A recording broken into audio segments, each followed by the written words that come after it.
Wahai orang-orang muda yang sibuk dengan urusan dunia, wahai orang-orang muda yang sibuk menguruskan keluarga. Orang muda ni dikenali dengan orang yang sibuk tau. Sebab apa? Itulah waktu umur fasa yang banyak benda nak kena uruskan.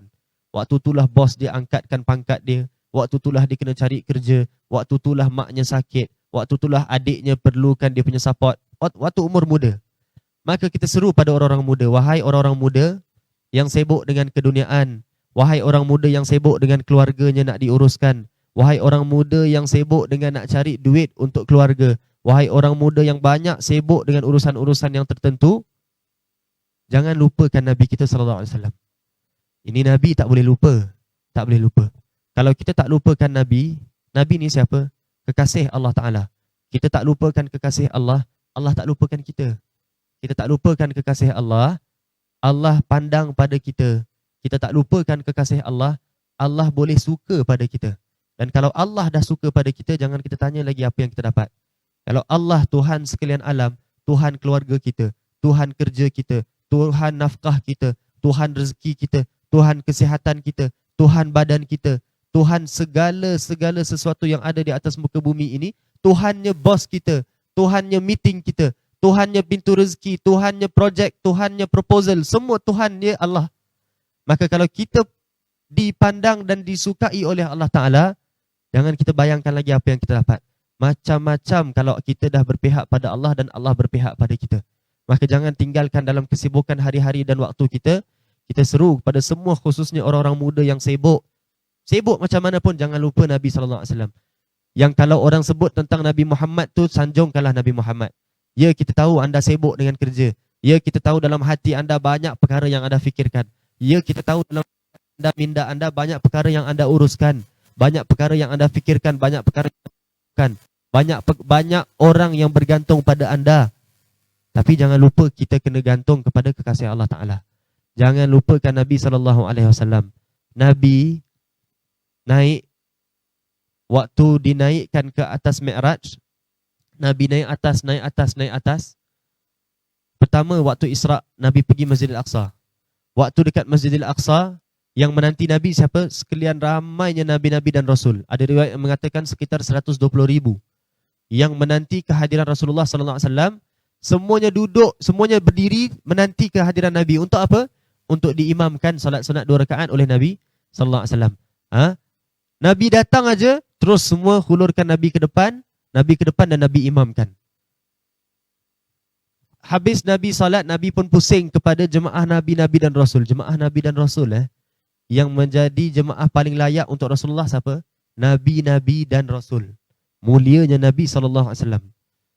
Maka Nabi berpidato dengan Nabi dan Rasul. Nabi mengatakan kepada mereka apa? Nabi cerita apa?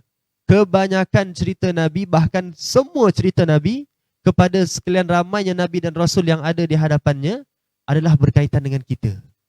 Nabi kata apa? Aku diutus oleh Allah Ta'ala untuk umat akhir zaman. Aku diutus oleh Allah, umat aku adalah umat pertengahan. Umat aku adalah umat yang dikeluarkan di akhir zaman. Umat aku adalah umat yang terakhir tapi yang merupakan yang awal dihisap dan masuk syurga. Umat aku begini, umat aku begitu. Nabi cerita tentang umatnya. Kita aja kalau pergi jumpa dengan orang besar, contohlah kita jumpa dengan Sultan Agung ataupun Presiden mana-manalah, orang-orang besar lah, menteri ke mana-mana. Ada kita ingat nak sebut, anak aku umurnya 5 tahun, kurang sihat sikit lah, baru-baru ni dia sesama sikit. Anak atau anak, siapa tak sayang anak? Tapi nak sebut depan orang-orang besar pun malu. Sebab apa? Ini bukan time-nya. Ini bukan waktu untuk aku sebut anak aku. Ini aku datang untuk meeting, untuk proposal, untuk projek. Takkan aku nak sebut pasal anak aku, malu aku. Kan gitu. Nabi tak. Nabi jumpa bukan presiden.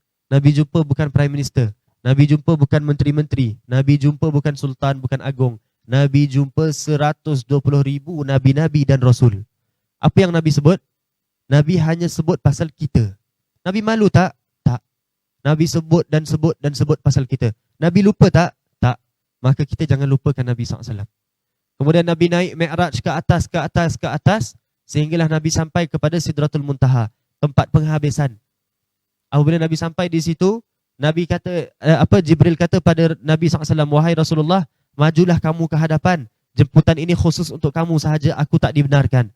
Nabi tanya, wahai Jibril, adakah di sini tempat seorang sahabat meninggalkan sahabatnya? Jibril kata, bukan aku tinggalkan kau, wahai Rasulullah. Tetapi aku tak boleh masuk. Kerana Allah tak benarkan aku masuk. Kalau aku masuk, aku akan terbakar. Maka Nabi pun masuk.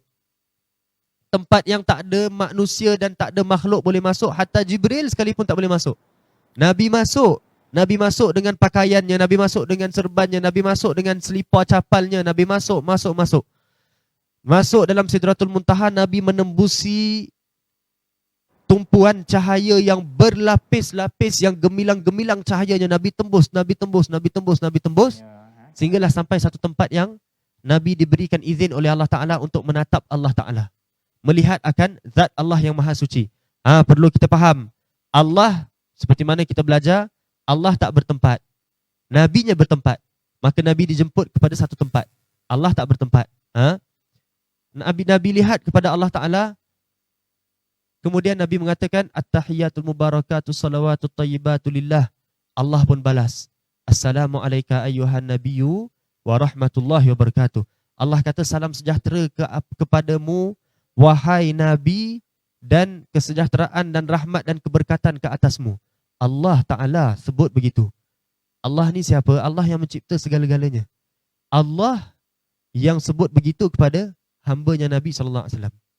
Apabila disapa begitu punya indah dan istimewa oleh Allah Ta'ala, Nabi jawab apa?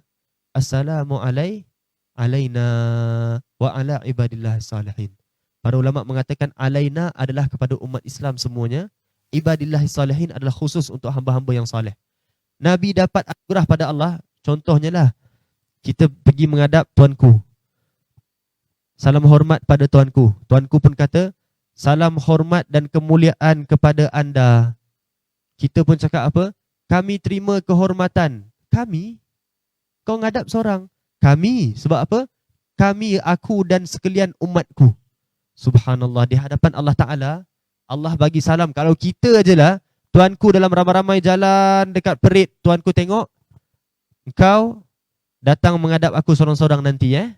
Oh, kita punya istimewa, anak pun kita lupa, isteri pun kita lupa, semua pun kita lupa.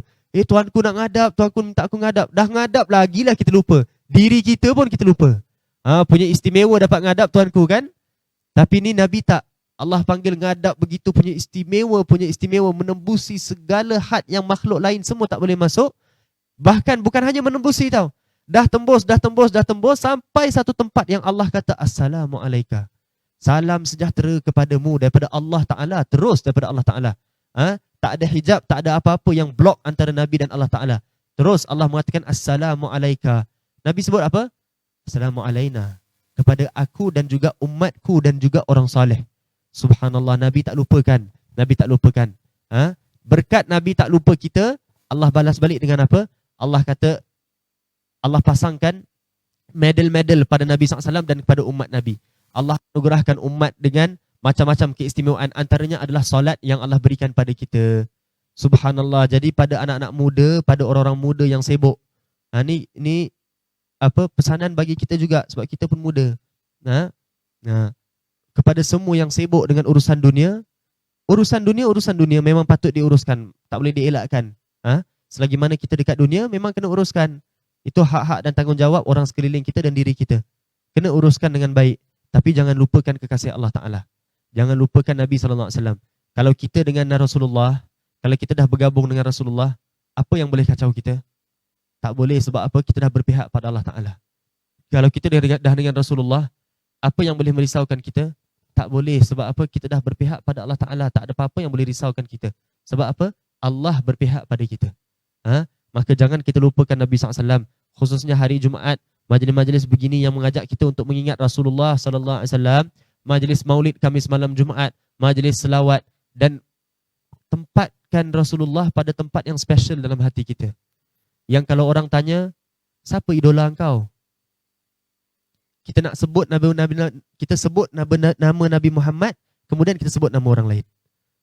Letakkan Rasulullah di tempat yang special dalam hati kita. Orang tanya, bos engkau ni bagus, pandai pengurusan masa dia apa semua. Kita kata betul bos aku bagus, tapi dalam hati kita, engkau tak tahu Nabi aku lagi bagus. Dan kalau kita tengok orang sebut artis ni cantik, artis ni handsome lah, artis ni rupawan lah, gini-gini.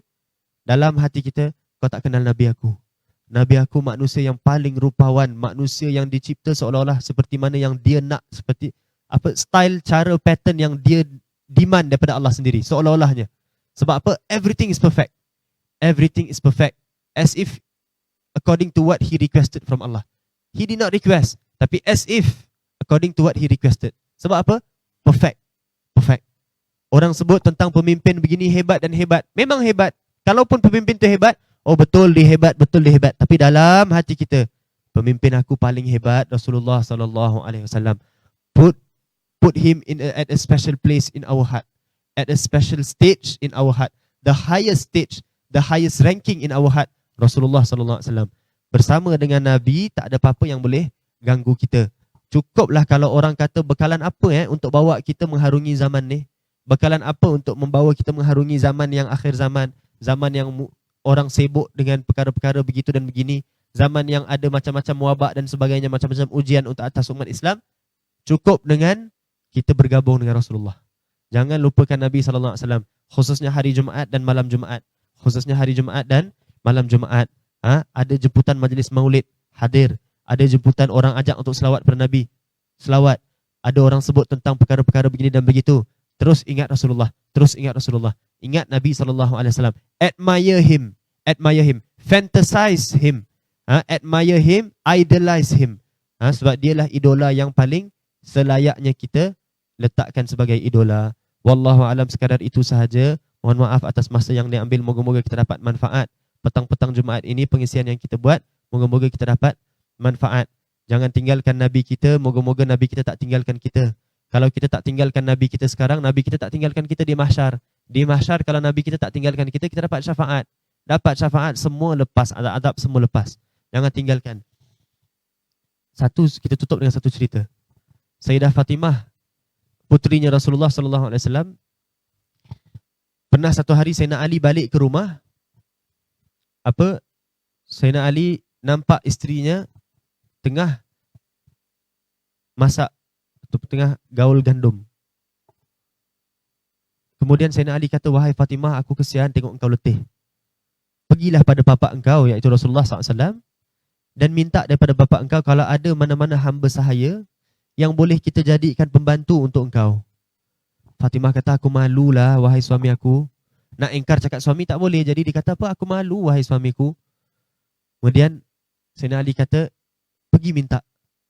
Sayyidah Fatimah pun pergi, dah nak masuk jumpa Rasulullah, tak tahan malu. Balik-balik, aku malu. Sayyidina Ali kata, tak apa, pergi. Dia pun pergi, dah nak masuk 3 kali, cuba nak tanya, tak boleh. Sampai dia balik pada rumah, aku malulah. Sayyidina Ali kata, tak apa, kalau kau malu, jom pergi dengan aku. Dia pegang tangan isterinya, dia pergi menghadap bapa mertuanya, iaitu Rasulullah SAW. Menghadap Nabi, ditanya, dia kata pada Nabi, ya Rasulullah, aku risaukan Fatimah, anakmu juga begini dan begitu. Mohon kalau ada hamba sahaya yang boleh diberikan, berikan. Nabi kata apa? Wahai Fatimah dan Ali, suka tak kamu kalau aku berikan padamu satu perkara yang lebih baik daripada dunia dan isinya? Terus mereka ni rasa gembira. Apa dia ya Rasulullah? Nabi kata subhanallah, alhamdulillah, wa la ilaha illallah, Allahu akbar. Ada banyak riwayat.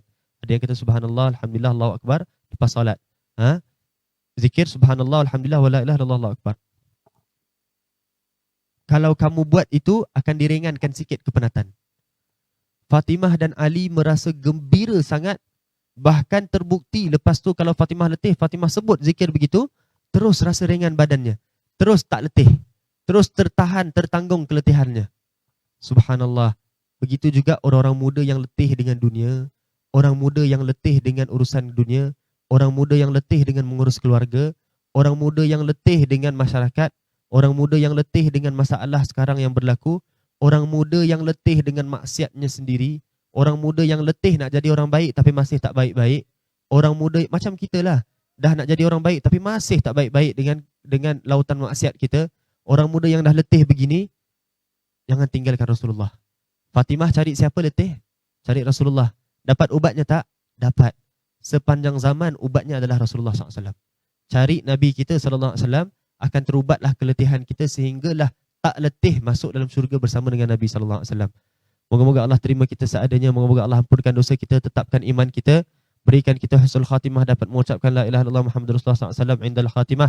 Rabbana taqabbal minna innaka antas samiul alim, tub alaina taubatan nasuha, ighfir lahum dzunub wastur lana al-uyub wakshif lana al-kurub bi jahsil al-hayyul mahbub. Rabbana taqabbal minna innaka antas samiul alim wa tub alaina innaka antat tawwabur rahim. Waqtim bis salihati amalana ajana ya Allah karim. Allahumma barik lana fi Rajab wa Sya'ban wa ballighna Ramadan. Allahumma barik lana fi Rajab wa Sya'ban wa ballighna Ramadan. Allahumma barik lana fi Rajab wa Sya'ban wa ballighna Ramadan. Wa a'inna fihi 'ala siyam wal qiyam wa tilawatil Qur'an. Wa sallallahu ala sayyidina Muhammadin wa alihi wa sallam. Alhamdulillahirabbil alamin.